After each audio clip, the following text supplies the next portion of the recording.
So I am 1 week and 5 days postpartum, and it's not easy. Sometimes you catch yourself crying, looking at the little baby. Um, but like it gets better. Like her sleep schedule. When she's in her bassinet, she'll sleep for maybe an hour. Then she gets fussy because, for one, this little girl likes her hands out. So she's constantly grunting and squirming around and like getting so mad because I swaddled her pretty good. So she falls right to sleep after she's swaddled. But once she gets to an hour, she starts getting mad because she's like, hey, where are my hands? So, I have to deal with that. And then sometimes I let her hands out because she's about almost 2 weeks. This Saturday she'll be 2 weeks. Um, and I forgot what I was going to say. But sometimes she gets her hands out, and then like she'll take one hand and like put her arm over it, and then pull her hand, and that's how she slips her gloves off. And I have this like little monitor thing, so it's like when I put her in her bassinet, I can see what she's doing. And this is so fascinating because I'm like, you're only 2 weeks old. Who taught you that? So,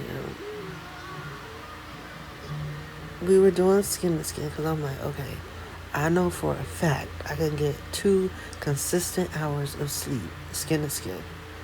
Well, last night I did skin to skin twice. The first time I got a good almost 3 hours. Felt great. And then I was like, okay, I'm gonna take another nap. After a while, fed her, changed her, took off all her clothes, put her on my chest. She slept for an hour. It was fussing. So I fed her again, and that's why she's just swaddled up in this little blanket. Fussing. Most of the time she wakes up because she's hungry. She's doing what is called cluster feeding now. So she'll eat a little bit at a time, and then she'll wake back up and then eat a little bit. But she's eating a lot throughout the day. It's just once she wakes up, she's ready to eat. And I've been kind of like letting her tell me when she's ready, instead of like making her eat or wake up every 2 hours. Because her pediatrician said if you can get 4 or 5 hours of sleep, do it. Especially since my partner has went back home because he gotta go back to work. Somebody gotta work, and I gotta figure out. Well, like yesterday on Wednesday, she slept a good 2 hours in her bassinet, so I was able to do laundry and clean up the room and get everything done. So for the most part, I'm having a really good experience. It's just I'm tired. That's all. But yeah.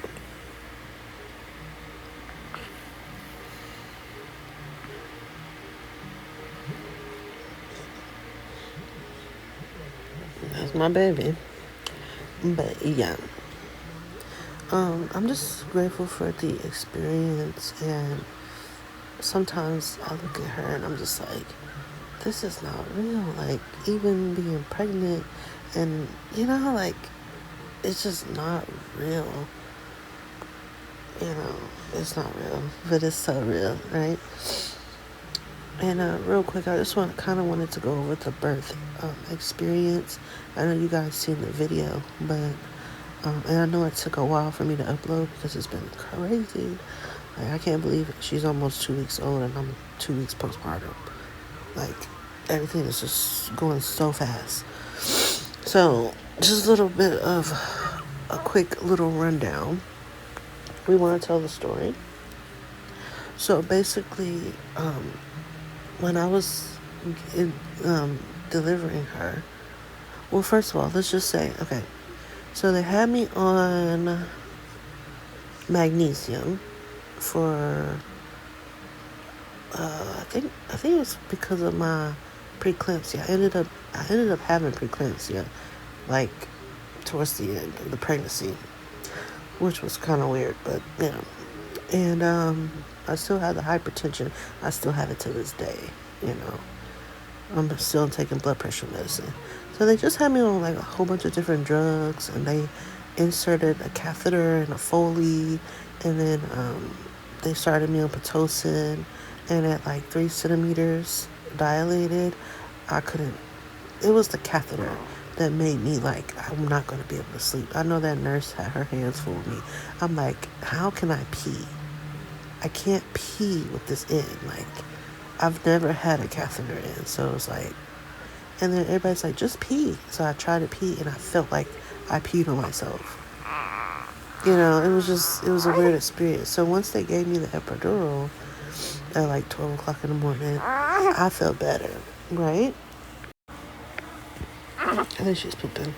But, I know, Mama. Hold on. I'm trying to tell our story. They seen some of it, but they don't really know what happened. Oh my God. Okay.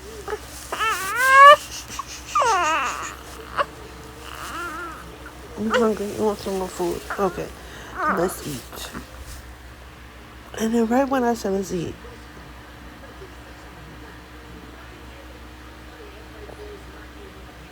y'all Geminis. And I'm an Aquarius, so it says air signs. That'll do it, right? Anyways, so yeah. So once I got the epidural, I could no longer feel my legs. I felt good. I got to sleep. I felt great.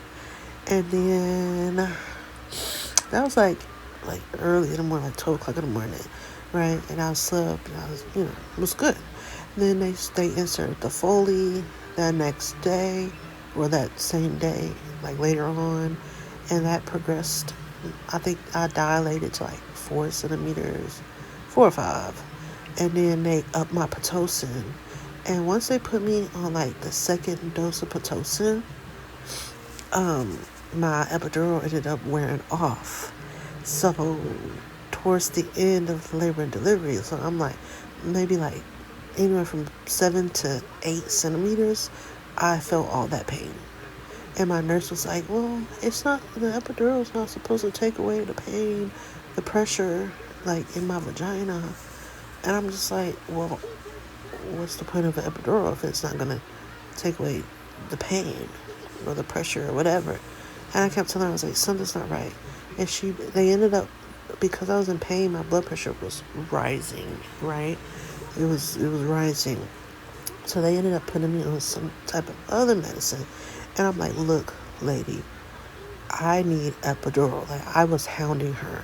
It was terrible. Like, she just kept trying to push it off and talking about something. I thought the lady came in here. I'm like, I am having contractions. I got my boyfriend on one hand and my mom's holding the other hand. Like, 7 to anywhere from 6 to 9 centimeters dilated. I was feeling all of those contractions, and they were hitting hard, right? Okay, so it was hitting hard. My mom was like, look, she said she needs the epidural. You need to, she had to step in for me because I'm under this medication. I'm hurting. I'm in pain. I cannot talk. The contractions are coming back to back to back. So the lady finally comes in, right?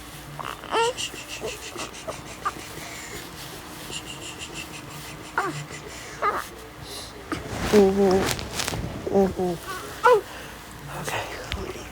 Every time I say I'm gonna get up, she go back to sleep. I'm gonna get up. But yeah, every time I do contraction, or I forgot what I was gonna say.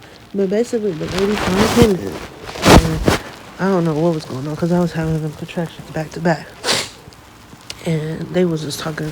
The lady who gave me my epidural was pregnant with twins, so my family was talking to her, and I just remember her sitting next to the bed, setting up the epidural thing, and just kept pushing this button, just pushing the button. And I'm seeing it in my peripheral because I'm out of it. I'm faced this way, and I could see her on this side just pressing the button, talking about her twins.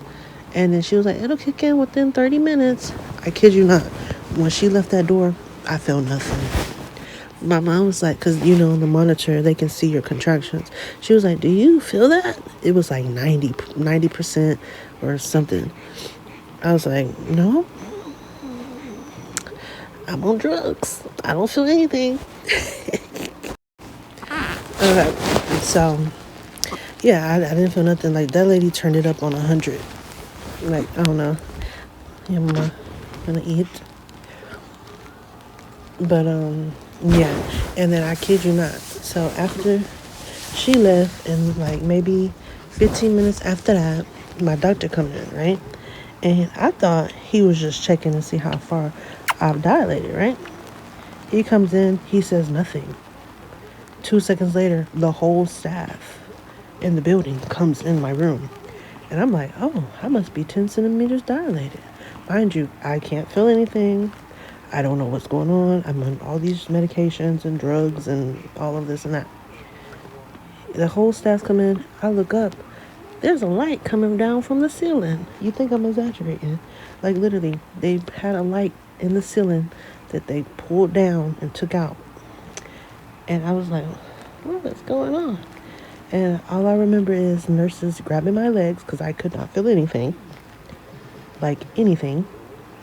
They grabbed my legs, put my legs on the little holder things, and pushed, had them pushed back. And my doctor was in go mode. I've never seen the side of him before. And I guess it was an emergency because what happened was my blood pressure was rising and her heart rate was dropping. Tell him, Mama, we telling our story. So here I am. I'm on drugs. I'm like, I don't know what's going on. The whole staff yelling at me, push. I'm like, okay, I don't feel anything. I don't feel my vagina, my butt. I don't feel anything. They're just yelling, push, push. After 5 pushes, she was out. But when she got out, they clipped her umbilical cord, and they just pulled her out, clipped her umbilical cord. She didn't cry or anything. Took her to the little table where they warmed them, I guess. Okay, so they took her to the little warmer table, I guess get the fluid out of her and stuff. And my doctor said something. He was like, I need something, and I don't want to hear that we don't have it. Like, he was on it. Like, I don't know. So while they was working on her, my doctor was working on me. He was like pushing down on my stomach. Like, he was going like on my stomach. And my mom was beside me, and she was crying. And I'm like, I just reached my hand back. My other hand, but it's busy right now. Reached my hand back and held her hand. Because, girl, I don't know what he doing. I don't feel a thing. She just cried. And then she went to go see the baby. And I didn't see my boyfriend. But come to find out, he was with the baby the whole time. And I was like, that's a good daddy. Because he knew his mom and my mom had me. And he wanted to make sure that he had his baby girl. And I'm grateful for that. So he was with her the whole time. He didn't know what was going on either. Like, this was totally unexpected, So we got like 52 people in the room. My doctor beating the hell out of my stomach. Like, it's not funny. It was scary, but I was under the influence with all these medications. I don't know what was going on. It was just like a matter of seconds. And the crazy part is when my doctor had came in and just was like, he just came in, my mom was the one who called my boyfriend because he went downstairs to go get him some food. And she called him, which I didn't know until later. She was like, hey, her doctor just came in. You might want to get back up here. And then by the time he got back up there, it was 100 people in that room. So I was like, thank God for my moms. Thank God for him. Thank God for his moms to calm him down because he didn't know what the hell was going on. All he knew was to be with his baby. And I'm grateful for that. So, yeah. Okay. Stop scratching your face. Y'all babies peel. She done started peeling on her face and stuff. You know, I use to rehydrate her skin. I use coconut oil, unscented, unfiltered. I don't know, just the naturalist one I could find that's safe for babies. But yeah. So they ended up getting her to cry. And when I heard her cry for the first time, because I heard her whimper and stuff, but when she cried, then I cried. So I was like, oh. Then they brought her to me when she was stable enough. And I got to hold her. And then after that, for maybe like 5 minutes, and they took, my doctor actually took my phone. Oh no, took either my phone or his phone. Girl, be acting like she ain't ate for days. Like, anyways, he either took my phone or my boyfriend's phone, and he took the picture. My doctor was on it. Like, he was on it. And I'm so grateful because he not only saved my life, he saved my baby's life. Seriously. That's why all those people was in, like, at the time I couldn't comprehend what was going on. That's the whole purpose of a birth plan. If you have not made a birth plan, you should make it and make sure that your support team has a copy. Because when you're in a situation like how I was, out of it, you know, not even making sense sometimes, I had my support team. You know, it's very important, especially we do risk our lives having children. That's a real thing. If my doctor wasn't on it like he needed to, hell, I might not have made it, and she might not have made it. You know what I mean? So it's serious. So yeah, so she was in a NICU for like 2 hours, and then she came back, and she was good. Like, I think I stayed in the hospital after she was born. I stayed in the hospital for like 2 days, you know. And the first night I was bedbound, which really sucked because, you know, I couldn't really get up and get her out of the little bassinet, and it was rough. So my partner had to do a lot, you know. It was rough. But once that second day came and they took the catheter out, they took that little IV, well, they didn't take the IV out till the last day, but they took the catheter out, they took me off of all these other different medicines, and they took the things, they put these things on my legs to make sure that I'm still having circulation. It kind of feels like a little massager, almost. Like every couple minutes it'll massage one leg and then go to the other and then go back, like back and forth, to make sure that I don't have any blood clots, because I was on that magnesium and just on all that stuff. And once they unhooked me from all of that, I was able to go to the bathroom normally. I did my first poop, no problem. I did my first pee without the catheter, no problem. And thank God, I didn't even rip, I didn't tear, they didn't have to cut me, nothing. 5 pushes, this little bundle of joy was out. Her name is Aaliyah. Tell him I weighed 5 pounds 10 ounces, and I was 18 and a half inches long. Yes. Yes.